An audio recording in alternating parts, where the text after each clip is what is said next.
Chris Martin opens up about the moment Dakota said, "I choose you," a heartwarming confession. London, in a small studio in Hampstead, where soft yellow light casts a glow over the guitars hanging on the wall, Chris Martin sits down, his gentle blue eyes reflecting a moment he knows he will carry with him for the rest of his life. A small smile spreads across his face before he utters the heart-wrenching words. "I've waited 3 years to hear those 2 words from Dakota." How did that moment happen? Chris says it was a normal evening, no fireworks, no flickering candles, no staged atmosphere for love.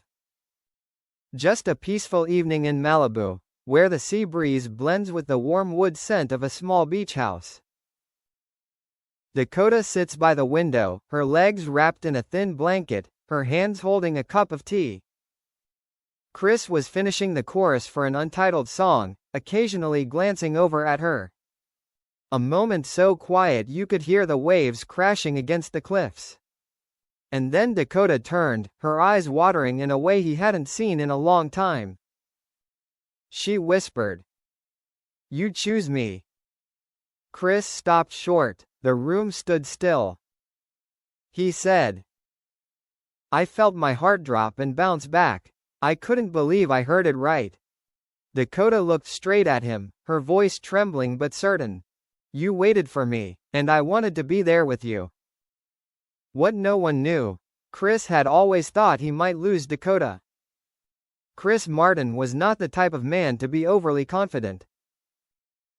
Despite his global stardom, he was still a simple man, a little awkward, a little nervous, and always afraid of hurting others. He admitted, "There were times I thought Dakota would leave me. Not because I did anything wrong, but because she wasn't ready." Dakota was a complicated soul, and Chris always understood that. He knew she had been hurt, torn between the past and the present. He knew how shocking the rumors about her and Jamie Dornan had been. And Chris, in all his kindness, was never jealous. He just said one sentence. "I want you to be happy, even if it means not being with me." That's why Dakota was so moved to tears when she said, "I choose you." Because Chris never asked. Never forced. Never took her from anyone. He just stood there, like a harbor waiting for the ship to tire enough to return. Chris tells the story of the night he wrote the song for Dakota. Chris takes his hand to the piano and gently plays an unfinished melody. "I wrote it the day I felt Dakota moving toward me, even though she hadn't said it yet." He laughs softly, his voice like he's recounting a dream. It's not a sad song. It's a song of hope. When Dakota heard the first demo, she cried. Not because of the lyrics, but because she knew Chris understood her in a way no one else did. He says, "I didn't write it to make her love me. I wrote it because I loved her." Chris waited, but never counted the days. When asked how he waited for Dakota, Chris laughed. "I didn't really count the days. I just kept letting her know, I'm here." He talked about the months Dakota threw herself into work, filming in New York, in Vancouver, in Europe. About the evenings he FaceTimed just to ask if she'd eaten. About the days she was quiet, and he was quiet too, because he knew that's what she needed.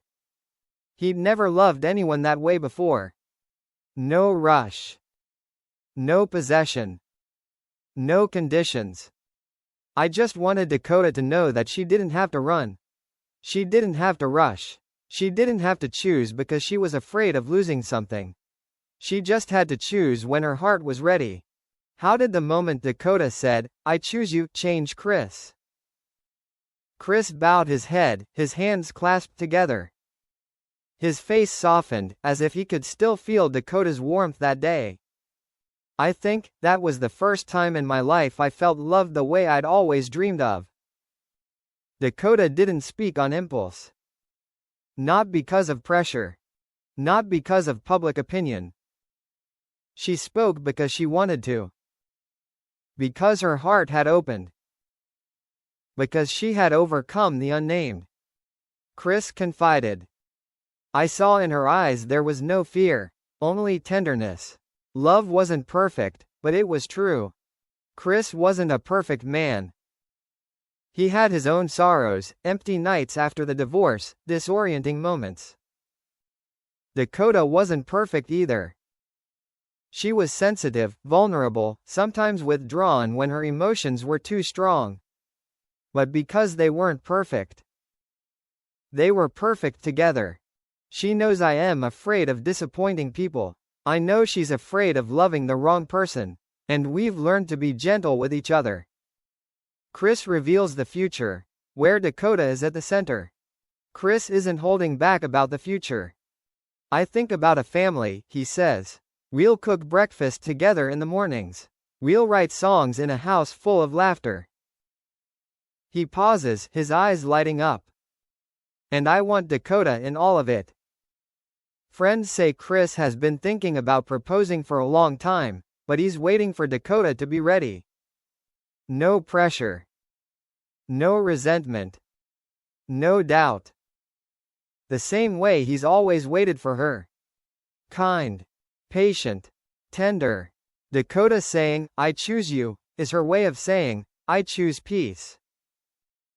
Chris understands that the greatest love isn't the one that burns fiercely. It's the one that stays after all the storms have passed. Dakota has been through some very turbulent years. She deserves peace. When Dakota came into his life, Chris didn't want to turn her into a muse for sad songs anymore. He wanted to write songs of hope, of new beginnings, of a shared future. And the moment she said, I choose you, that future opened the first door. What Chris didn't say, but everyone understood. There was a question. Did you know Dakota was at the center of rumors with Jamie Dornan? Did that worry you? Chris smiled very slightly. No evasion. No defense.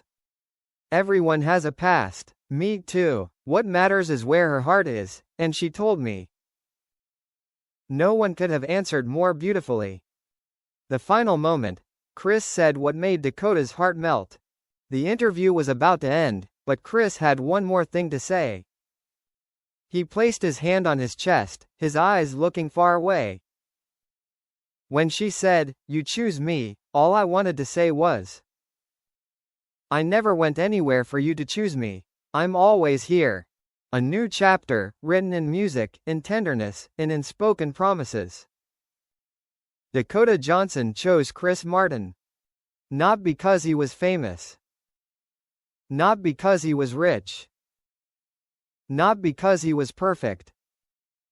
But because he waited for her. Patient. Sincere. Unconditional.